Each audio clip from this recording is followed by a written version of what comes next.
have my crossover 2, I have my graphics film down, and I have my die. So I am ready to cut.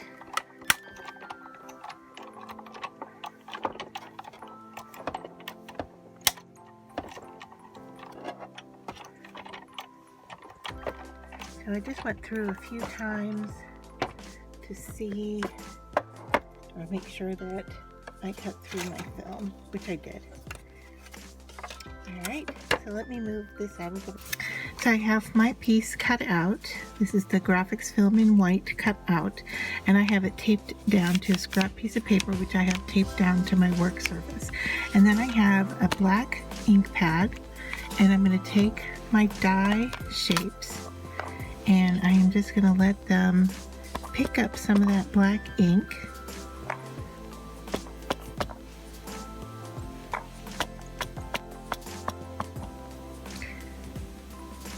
And then I'm going to bring this over to my piece and place it where I want it and push. And then I'm going to use this as like a stencil or a template for coloring. So there's my first piece, and then I'm going to do the heart in the center here. So I'm going to ink that.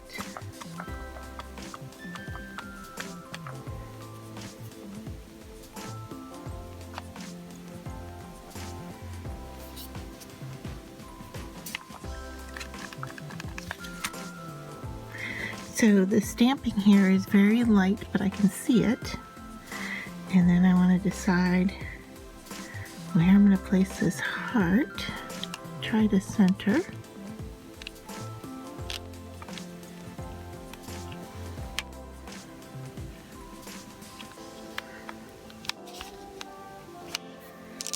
Okay. Now, if you get smears like I did here, you can go in and just clean that up. Alright, because this is not the permanent ink. And then I'm going to use this piece to kind of give me a guide here. So let me ink that up. And center that.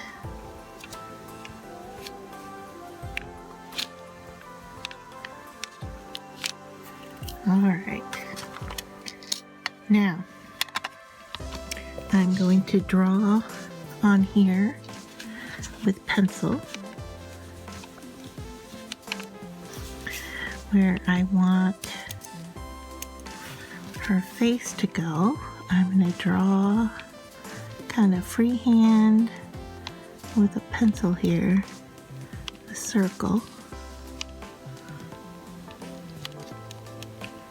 Now, I don't know if you can see my drawing over here is kind of worked out what I wanted and where I wanted things.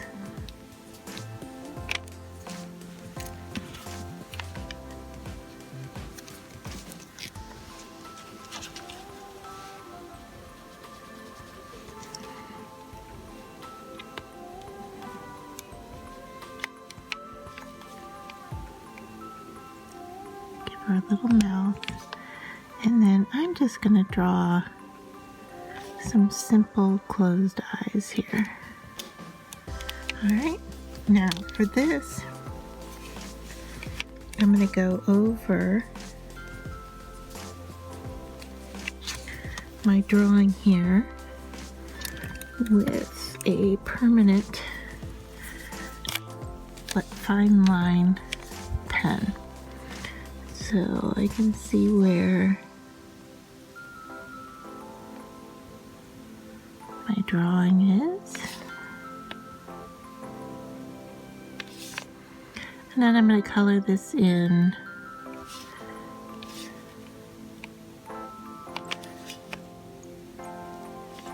with some alcohol ink markers.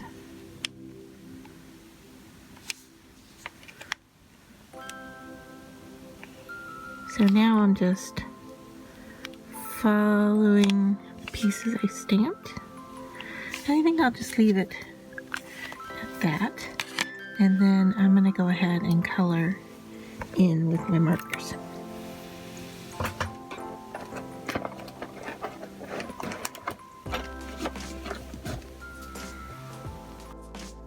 So I'm going to color her in using my Spectrum Noir alcohol ink markers.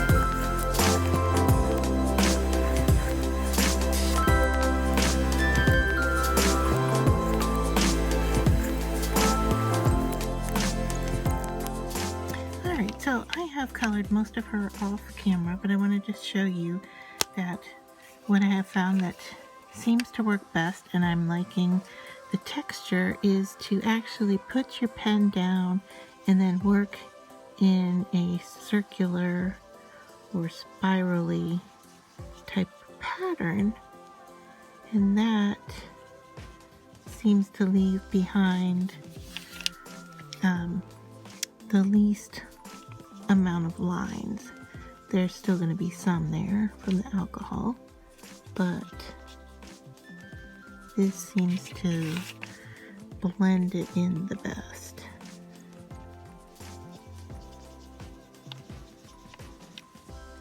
And if you just work with the tip, you're going to get, and I'm working with the tip of the chisel, you're going to get this kind of swirly textured color, so fairly even amount.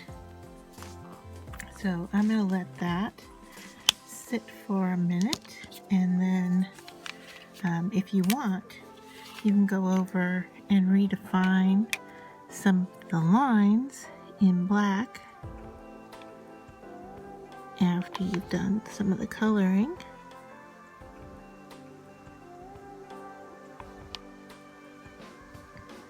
And this is exactly how I put her face on.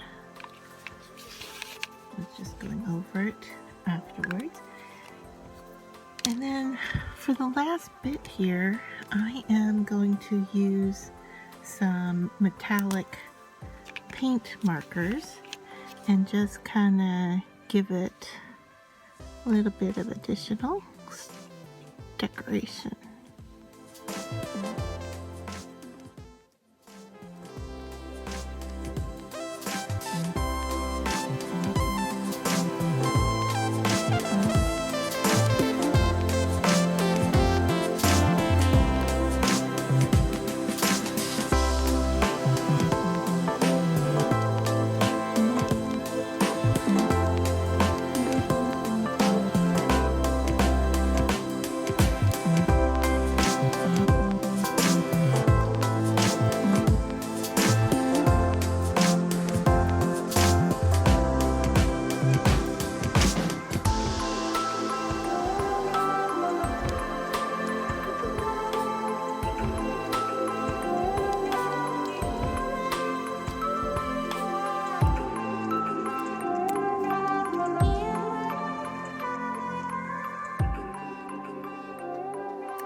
So now that I have her colored in, I am going to put her in a toaster oven and follow the manufacturer's instructions for shrinking. But before I do that, I am going to punch a little hole here. Excuse me. As I grab and drop my hole punch here. So what I've got is a smaller hole punch. I believe it's 1/4 of an inch. And I am just going to line that up as best I can and punch. Alright, so now that's ready for baking, and I will show you what it looks like after it's done. As my toaster oven is heating up, I have my tray with a piece of parchment paper. So now I've put my shrink plastic on top of that, and then I am going to cover it with another piece of parchment paper, and it says, the directions say that that helps it from curling and not going back flat again. And so it says to preheat the oven between 300 and 350 degrees Fahrenheit, and then let it bake for approximately 2 to 3 minutes until you see the piece shrink. And then if it's still a little bit curled, you can flatten it with a spatula after baking, but you don't want to handle the piece because it's going to be hot. So you want to let it cool before you touch it. So she's done baking now, and this is what it looks like. And I want to show you the size difference from the original. And this is my sketch of what it was going to look like. Here is the original die, and this is how much it shrunk down. So now, just to finish things off, I'm going to use a black permanent marker, and I am just going to go over the outer edge, making sure I'm not touching the front design. If there is anything that you don't like, or you need to touch up a spot, you can do that still with the alcohol markers, or clean up with rubbing alcohol, because the alcohol ink is still active.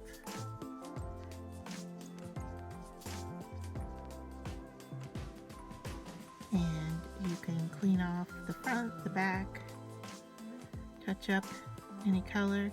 You can see how much the color intensified when it shrunk down. The blue was a very light color, and now it's much darker. And you can also see where there was texture, but you know, it excuse me, it's not quite as noticeable now. So you can see the difference. Now, to finish this off, I would use some kind of protective coating. For me, I'm going to use UV resin and heat it. Well, not necessarily heat it, but use a UV light over it to cure it. So all I need to do now is I can flip my paper over and find might need to replace with a piece of cardstock. Let me see what I've got here.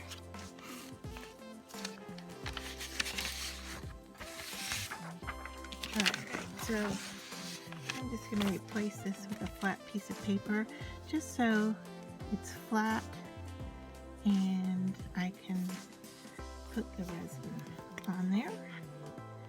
Now, this resin isn't activated until it is introduced to the light, so I can put it down and manipulate it, pull it out to the edge.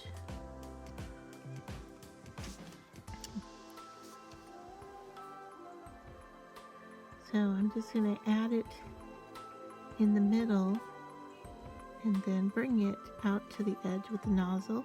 You could do this with a toothpick, a pin,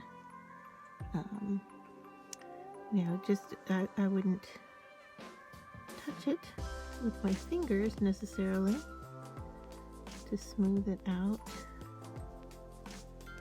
Paintbrush, you could do that for sure.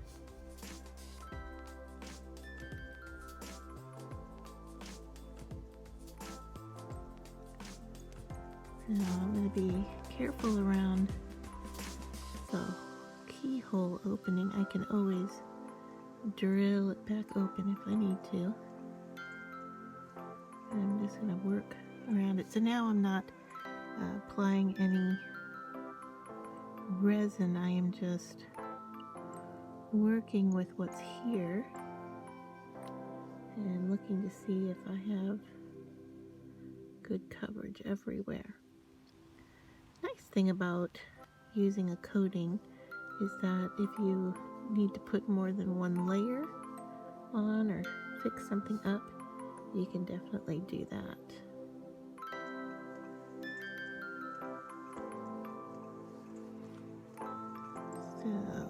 just making sure got it pulled out to the edge.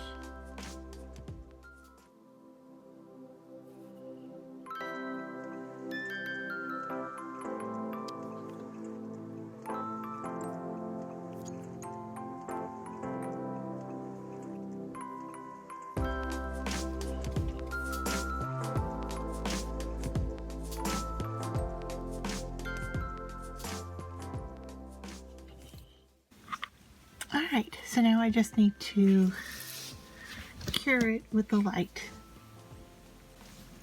So just to show you that this is the UV light that I use, and I cured it 3 times at 99 seconds, and it is nice and smooth over the top.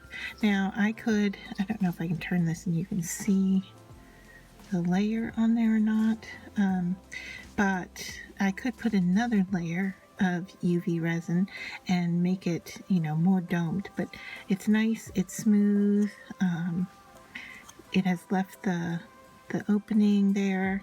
And so now what I'm going to do is I am going to use these jump rings from Maker's Movement, and I am just going to attach it to a keychain for now. This would be a great little backpack charm, or keychain, or zipper clip. So here I have my jump ring, and it has an opening to it. I don't know if you can see it there, but what you want to do when you work with a jump ring is that you want to twist it from side to side like this. You don't ever want to pull it open. So let's see if my hole is a good enough size to fit through there. I think it is.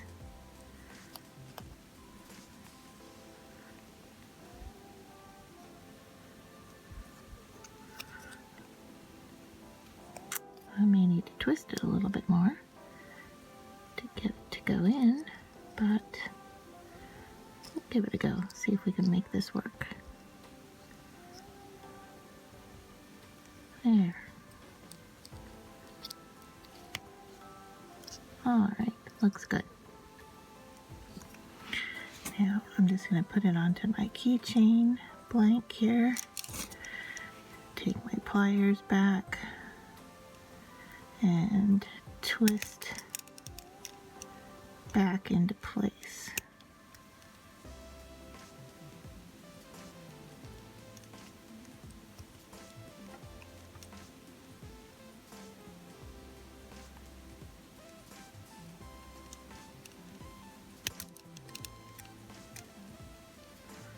My needle nose pliers, which is this version right here, a little bit thin for holding on to this, and that's why I'm struggling a little bit.